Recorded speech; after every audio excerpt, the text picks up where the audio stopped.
Nuo šiol internetu Valstybinei geležinkelių inspekcijai galite teikti prašymą laikyti vieną iš šių egzaminų. Darbuotojų, kurių darbas susijęs su geležinkelių transporto eismu, krovinių krovimo ir tvirtinimo vagonuose darbų vadovų, pavojingų krovinių vežimo specialistų.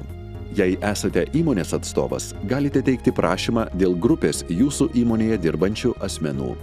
Prisijungę prie sistemos, pateikite prašymą laikyti egzaminą. Išduoto sąrašo pasirinkite, kokį egzaminą norite laikyti ir užpildykite prašymo formą. Pažymėkite norimą egzamino laiką ir vietą, pateikite kitus prašomus duomenis. Kai gausite pranešimą, kad jūsų prašymas priimtas, naudodamiesi elektroninę bankininkystę, sumokėkite rinkliavą už egzamino laikymą.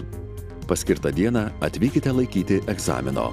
Egzaminas laikomas kompiuteriu. Jums pageidaujant, inspekcijos darbuotojas paaiškins, kaip tai padaryti.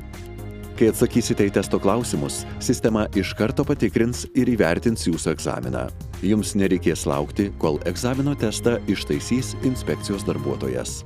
Pažymėjimą gausite per informacinę sistemą ir bet kada galėsite jį atsispausdinti. Jūsų patogumui sistema automatiškai primins apie pažymėjimo galiojimo pabaigą ir susijusių teisės aktų pasikeitimus.